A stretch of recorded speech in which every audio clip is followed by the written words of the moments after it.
नमस्कार, आप देख रहे हैं स्वराज एक्सप्रेस में हूं आपके साथ बुशरा। और सबसे पहले आपको सीधे लिए चलते हैं जहां मुख्य निर्वाचन पदाधिकारी मतगणना की तैयारियों के संबंध में जानकारी दे रहे हैं। और अनुमान है कि पिछले वर्ष की तुलना में यदि काउंटिंग निर्बाध चली, कोई व्यवधान नहीं आया, तो मेरा जो अनुमान है उसमें पहले करीब 5.5 घंटे मान लीजिए, पहले 5 घंटे से लेकर के अंतिम में आप 10 घंटे मान लीजिए, तो 5 से 10 घंटे के बीच में पूरी 230 विधानसभा क्षेत्रों के परिणाम हमको प्राप्त हो जाएंगे। 5 घंटे में इसलिए कह रहा हूं, जैसे सबसे पहले जैसे दतिया में भांडेर है, तो भांडेर में 229 मतदान केंद्र है। 229 मतदान केंद्रों के लिए वहां हम 18 टेबल लगा रहे हैं। तो 18 टेबल यदि लगा रहे हैं तो जो काउंटिंग का जो राउंड होता है वो 13 राउंड में वो काउंटिंग खत्म हो जाएगी। तो 13 राउंड में अगर काउंटिंग खत्म होती है तो हमारा अनुमान है कि 4.5 से 5 घंटे में वो क्लियर हो जाएगा। सिमिलरली सेवड़ा में 221 मतदान केंद्र है, वहां 20 टेबल लगा रहे हैं, तो वहां भी अनुमान है कि 5 घंटे में हो जाएगा यदि काउंटिंग सीधी चलती रहती है। तो ये प्रयास है कि अधिक टेबल्स की संख्या जहां पे स्थान उपलब्ध रहा है और जहां पे कैंडिडेट्स ज्यादा रहे हैं वो भी ध्यान रखा गया। ज्यादा कैंडिडेट में थोड़ा समय ज्यादा लगता है मशीन को बार बार ये करने में, तो इसलिए टेबल्स की संख्या भी बढ़ाई गई है कई जगहों पे। मतगणना जो है वो 8 बजे शुरू होगी। आपको पता है, आपकी जानकारी में है, पहले भी हम लोग प्रेस नोट के माध्यम से बता चुके हैं। स्टार्ट करेंगे पोस्टल बैलेट से, जैसा आयोग के निर्देश हैं। आधे घंटे के बाद जो वोटिंग मशीन है उनके माध्यम से गिनती शुरू होती है। पहले ये व्यवस्था होती थी कि यदि पोस्टल बैलेट की गिनती पूरी नहीं हुई है तो ईवीएम की गिनती का आखिरी राउंड रोकते थे और पहले पोस्टल बैलेट खत्म करते थे। अब वर्तमान व्यवस्था यह है कि दोनों गतिविधियां इंडिपेंडेंट हैं। पोस्टल बैलेट की गिनती अलग है, वो अलग एआरओ के टेबल्स पे चलेगी, उसकी संख्या भी हम लोगों ने बढ़ाई है, मैं आपको बताऊंगा। और ईवीएम की गिनती अलग चलेगी, जो जब खत्म होगा। एंड नेचुरली पोस्टल बैलेट पहले खत्म होगा क्योंकि पोस्टल बैलेट की संख्या उतनी ज्यादा नहीं है। तो पोस्टल बैलेट जैसे समाप्त होगा वैसे पोस्टल बैलेट के परिणामों की घोषणा की जाएगी। ऐसा नहीं है कि पोस्टल बैलेट के रिजल्ट्स को रोक करके रखा जाएगा। जैसे किसी विधानसभा क्षेत्र के पोस्टल बैलेट की गिनती समाप्त होती है, आरओ द्वारा उसकी घोषणा की जाएगी। ईवीएम के जो मशीन्स हैं उनकी घोषणा राउंड वाइज होती है। यदि उस विधानसभा क्षेत्र के लिए 14 टेबल है तो जैसे उन 14 टेबल की गिनती पूरी हो जाती है, उसका टोटल वगैरह बन जाता है, तो प्रत्येक राउंड पे उसकी घोषणा होती है और उस राउंड की जो कॉपी बनती है वो जो कैंडिडेट अगर उस हॉल में होते हैं तो कैंडिडेट को दी जाती है। कैंडिडेट नहीं होते हैं तो उनके जो इलेक्शन एजेंट हैं उनको दी जाती है। इसी तरह से जो टेबल्स हैं, जिस टेबल पे ईवीएम मशीन की गिनती हो रही है, उस टेबल के लिए जो कैंडिडेट के एजेंट होते हैं, तो हर मशीन की गिनती के बाद उस मशीन में किस कैंडिडेट को कितने वोट मिले हैं वो भी एजेंटों को दिया जाएगा। उसकी फोटोकॉपी कराएंगे और एजेंट्स को दी जाएगी कि किसी मशीन में ए कैंडिडेट को कितना मिला, बी को कितना मिला, सी को कितना मिला। कहने का मतलब कि पूरे ट्रांसपेरेंट तरीके से हर राउंड की भी जानकारी और हर टेबल की जानकारी भी एजेंट्स को और कैंडिडेट को होगी, ये उन सभी को दी जाएगी। जो काउंटिंग में जो स्टाफ लगता है उनका 3 बार रैंडमाइजेशन होता है। तो फर्स्ट रैंडमाइजेशन हो चुका है, सेकेंड और थर्ड। सेकेंड रैंडमाइजेशन 24 घंटे पहले होता है। सेकेंड रैंडमाइजेशन में ये किया जाता है कि कौन सा व्यक्ति किस विधानसभा की काउंटिंग करेगा। और जो थर्ड रैंडमाइजेशन होता है, जो 3 तारीख की सुबह 6 बजे 5 बजे होगा, 6 बजे नहीं 5 बजे होगा, ये ऑब्जर्वर की उपस्थिति में होगा। तो थर्ड रैंडमाइजेशन में ये पता चलता है कि उस विधानसभा में वो व्यक्ति कौन सी टेबल पे बैठेगा। मतलब कहने का आशय यह है कि 3 तारीख की सुबह 5 बजे तक किसी को पता नहीं है कि वो किस टेबल पे काउंटिंग कर रहा है। हर टेबल पे काउंटिंग सुपरवाइजर्स होते हैं, काउंटिंग असिस्टेंट होते हैं और इनके अतिरिक्त एक माइक्रो ऑब्जर्वर होता है। जो माइक्रो ऑब्जर्वर होता है वो सेंट्रल गवर्नमेंट का एम्प्लॉय होता है, वो राज्य सरकार का एम्प्लॉय नहीं होता।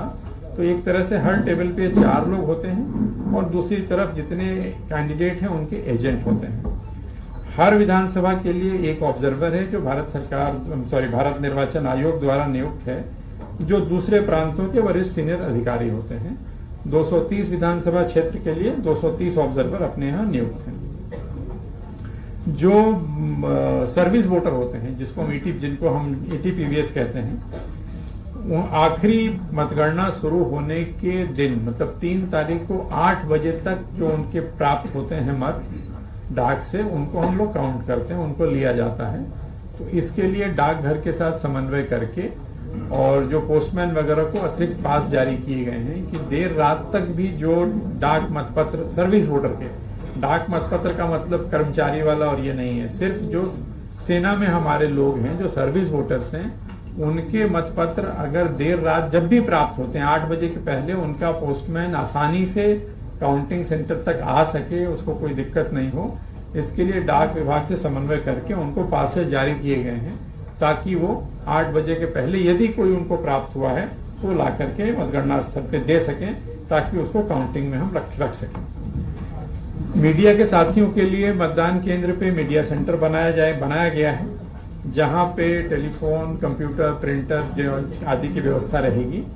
आयोग द्वारा जो हम लोगों ने काफी प्राधिकार पत्र जारी किए हैं, जब जिसकी रिक्वेस्ट आई तो हम लोगों ने जनसंपर्क से जो भी रिक्वेस्ट प्राप्त हुआ वो हमने करा के आप तक पहुंचाया है। मेरे समझ से आप सभी को प्राप्त हो गया होगा।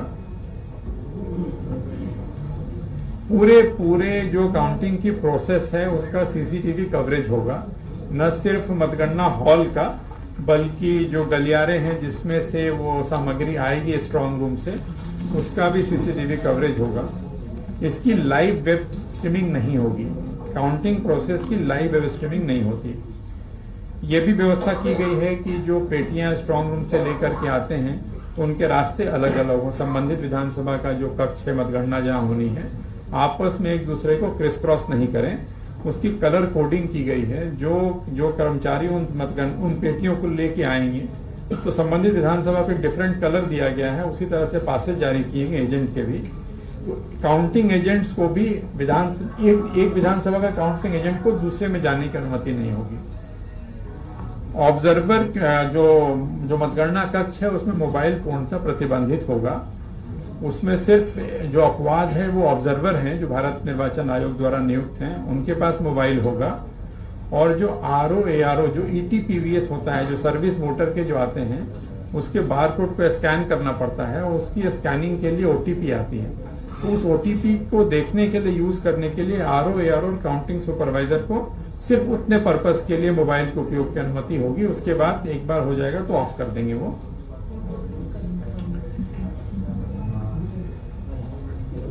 जो पोस्टल बैलेट से जो मतदान हुआ है मध्य प्रदेश में, हालांकि इसकी जानकारी हम लोग आपको पहले दे चुके हैं, फिर भी आपको पता है कि इस बार होम वोटिंग की बात थी 80 वर्ष से अधिक उम्र के लोगों के लिए और हमारे दिव्यांग साथियों के लिए, जो दिव्यांगता जिनकी 40% से ज्यादा थी। तो इस श्रेणी में या 80 वर्ष से अधिक के लोग जिन्होंने घर से वोटिंग की सुविधा का लाभ लिया, उनकी संख्या 51,259 है। जिन दिव्यांग मतदाताओं ने घर से मतदान किया उनकी संख्या 12,093 है। जो सेवाएं अति आवश्यक सेवाएं घोषित हुई थी, जिसमें फायर था, मेडिकल था और इस तरह की 1-2 और सेवाएं थी, उनके 1113 लोगों ने होम वोटिंग का लाभ लिया। जो गवर्नमेंट के कर्मचारी थे जिन्होंने पोस्टल बैलेट के माध्यम से मतदान किया, उनकी संख्या 3,04,623 है। और जिन लोगों ने, अगेन गवर्नमेंट कर्मचारी, लेकिन जिन्होंने EDC के थ्रू मतदान किया, क्योंकि जो महिला कर्मचारी होती हैं उनकी ड्यूटी उसी विधानसभा क्षेत्र में लगती है, इसलिए उनको पोस्टल बैलेट जारी की जगह पे EDC जारी किए गए। उनकी संख्या 21,197। इस तरह लगभग 3,25,000 से ज्यादा गवर्नमेंट एम्प्लॉइज ने पोस्टल बैलेट के माध्यम से मतदान किया। जो हमारे 230 विधानसभा क्षेत्र हैं, इनके लिए जो टेबल में बता रहा था, जो टेबल की संख्या बढ़ाई गई है, तो यदि आप 230 को 14 पे देखते हैं तो उससे काफी ज्यादा टेबल लगाए गए हैं। टेबल्स की कुल संख्या जो इस मतगणना के दौरान पूरे राज्य में जिनका उपयोग होगा वो है 4,369, 4369।